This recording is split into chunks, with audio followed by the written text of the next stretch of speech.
Hey guys, welcome. So today we'll be talking about how to build a face mask detector using neural network. So as you can see, this is detecting our mask, and if I remove the mask, you can see this is showing without mask. So the model is working, and we are going to build this model. So first, we have to create a deep learning model, a neural net, to detect whether someone is wearing a mask or not.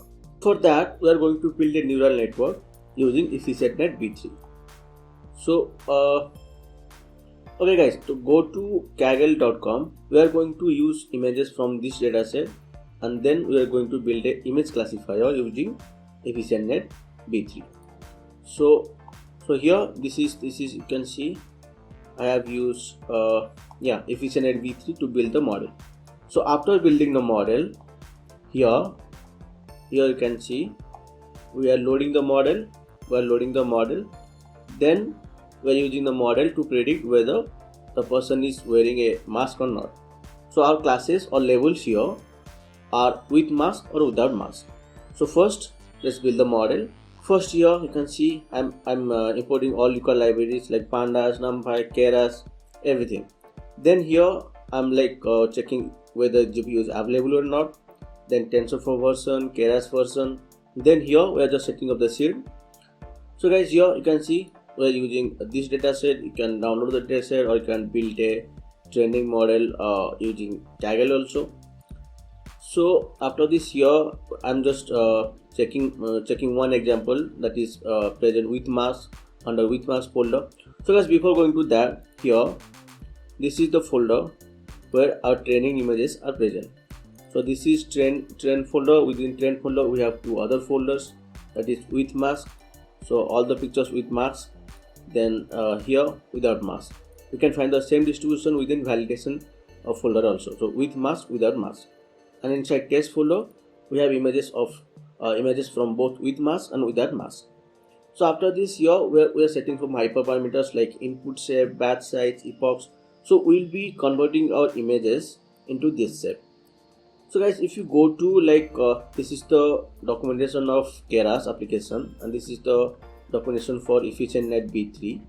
You can see include top, but here check here input shape. So optional shape tuple only to be specified if include top is false. It should have exactly 3 inputs channel. So it should have height, width, and color channel. So it doesn't say anything about the minimum value for the channel or for the input shape. For example, if you go to ResNet 2, ResNet 2, you can see it should be exactly 3 inputs channel, and width and height should not be smaller than 32. So here in case of ResNet, it is mentioned that the height and width should not be less than 32 pixels. But in case of EfficientNet v3, there is no restriction on the minimum input shape. So you can take any shape like 120 by 120, 300 by 300. But here 120 works for me. That's why I have taken 120, 120 and 3. So batch size is 32, epochs are 20 number of epochs, then learning rate is 0.001, and we are using Adam optimizer. So here we are doing some image augmentation. So as you know, image augmentation create different of images from the same image. So with different orientation, different width, shape, different rotation of the same image to create enough data set for our model to be trained on. This data generator is for training, this one is for validation, and this one is for test. So after setting off the generator, here we are doing flow from directory. We are using flow from directory, not only flow, because here we are reading the images from a directory. Our images are present within a directory, you can see. So that's why we are using flow from directory. You can see trend directory, class mode sparse, target size equal to input shape index value 0, that is 120. So this is the input shape. So after this is for trend generator, this is the validation generator, and this is the test generator. So guys, here you can see we have batch size equal to 1 because we want to take all images in one batch. You can do the prediction in batches also. You can take another value for batch size. So here we are setting up callbacks like early stuffing, checkpoint. reduce LR. You can see like this will stop the training model if not sufficient improvement is going on, or then this will just save the model, and this will reduce the learning rate. So you can see here we are importing the EfficientNet v3, then we are setting up input shape, input top equal to false, weight equal to ImageNet. Then after that, so guys, here we are just extracting and we are just mapping numbers with the classes. So here we have like with class and without class, and then we are mapping 0 to with class and 1 to without class. After that, here we are building the model. So base model. So this is a function which will build the model. So here we'll put the EfficientNet v3, and then we are adding global average pooling 2D. Then after that we are adding one dense layer, that is, it has 256 neurons. After that we are adding the final output layer. So guys, here I am using activation equal to softmax. You can use sigmoid because this is a binary classification problem here, but we can solve the binary classification problem using softmax also. I'm here just taking softmax. Then this is the loss, sparse categorical cross entropy, then matrix. We are taking accuracy as the matrix. After that, here we are building the model by using that function. Then here this is our summary, like we have this total number of parameters. So after that, here we are setting of train size step and validation size step. So here we are using these variables over here. You can see steps per epoch, step size train, validation step size valid. Then here we are training the model. You can see the model is getting trained. After 13 epochs, you can see we have training accuracy of 98% and validation accuracy of 99%. So pretty much we have a good model. So after that, here we are plotting validation accuracy versus training accuracy. You can see. Then we are plotting validation loss versus training loss. You can see. After that, here we are doing some prediction. You can see like some values. Then we are getting with mask. So guys, this is we have trained our model, we have created our model. Then after saving the model, so this is our model. If you go to the folder, so this is our model. So the creation of neural network is done. So now we are doing like here, you can see, just go to this folder, this face detector. So here we are using OpenCV to capture webcam input. So before that, here we are using another pre-trained model, that is MTCNN. So this will help in detecting the face that is present in the video and the image. Just let me go to the code. So here first we are importing NumPy CV2 and load the model, that Keras load model. So after that, here we are using input shape because like while training the model we have used input shape. Yeah, you can see 120, 123. So that's why we are using the same input shape. After that, here this is our class map, that 0 equal to with mask and 1 equal to without mask. So here this is the color dictionary. So if our prediction is 0, that is without mask, so our color will be the bounding box color will be red.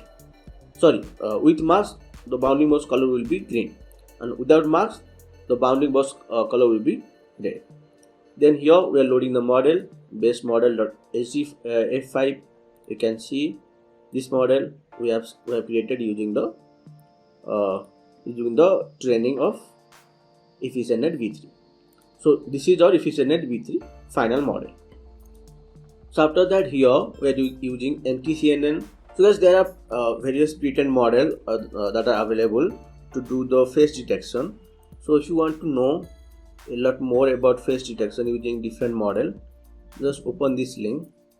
Just a second, just copy this link. Yeah, so copy and paste it here. So yeah, just go to this link. This is a very good article on face detection. You can use the OpenCV also to do the face detection, but here I'm using MTCNN. So import MTCNN, then here we're instantiating the model, that is MTCNN. Then after that, here like size for, I'll tell what it will do. So here we are capturing the webcam. So 0 is for default webcam, if you have if you connect an external webcam, the value would be 1 or 2. Just put 1 or 2 and you will get to know. So after capturing the webcam here, so here we are saying while true we are entering into a loop. So while true, read the webcam video frame by frame, because video is a collection of different images. Video is a collection of images. So here we are reading all the images one by one. So here after reading the image, let's just think about one image. Okay, one image of the entire webcam video. So let's just talk about the first image of the whole entire video. So this image will go to here, it will resize the images using the shape, hit this value, we are dividing the shape of the image with that value. Here we are just reducing the size of the image to speed up the process, to speed up the detection process. After that, here we are converting the image from BGR to RGB, because MTCNN needs the images to be in RGB format, but CV2 reads, the OpenCV reads the image in BGR format. So that's why we are doing here, converting the images from the BGR format to RGB format. So after that, here we are using the MTCNN model to detect faces. You can see this is our model detector. So to detect faces. So after detecting faces, so this will give the bounding box coordinate, x, y value and height and width of the bounding box. So after detecting all the faces, we are looping through all the faces that are detected by the detector in one image, because we are just talking about one image of the entire webcam video. So after detecting all the faces, we are entering in this loop, and then here we are extracting x, y and wz coordinate for each bounding boxes. So let's say we are talking about only one face in the image. So here we are just converting back the position into the original shape. So here we are reducing the shape, and here we are just doing the opposite thing. So after getting these values, here we are using those values to crop the face portion from the entire image. So this is our original image, that is IM, and here we are just cropping the face portion from the original image. Then we are resizing that cropped portion into the dimension that we need for our model, that is this one, input shape. So after this, here we are predicting, and then we are getting the label argmax, the index position where the maximum value would be present, the maximum probability will be present. So after that, here we are using that value to get the color. So here this is our color dictionary. So if the index value is 0, that is the probability of the of with marks is higher than the probability of without marks for that image, then the index would be 0, and for index 0 we have color green. So it will pick up green color, it will pick up green color, and it will put the bounding box as green. To get a better understanding, let's just run the model. So you can see I'm running the model. It's running. Okay, so okay, allow now. So now we have our webcam. Yeah, so now you can see I don't wear any mask, so it is showing without mask. So for here it is first detecting the label 1. So detecting the label 1, that is without mask, and for label 1 we have red color. So this is red for label 1, and then it will put the big bounding box, that is here. This one is the big bounding box, you can see. So this is the big bounding box, the bounding box for the face, and then this is the small bounding box. This one is the small bounding box, you can see, small bounding box. So here we have taken -1, so it is filled with red color, and then it is putting the text, that is without mask, because our prediction would be here 1 is without mask. So it is putting the text without marks here, and we have selected the text color as white. You can see this is the white. So you can see our model is working. So if I wear the mask, just a second,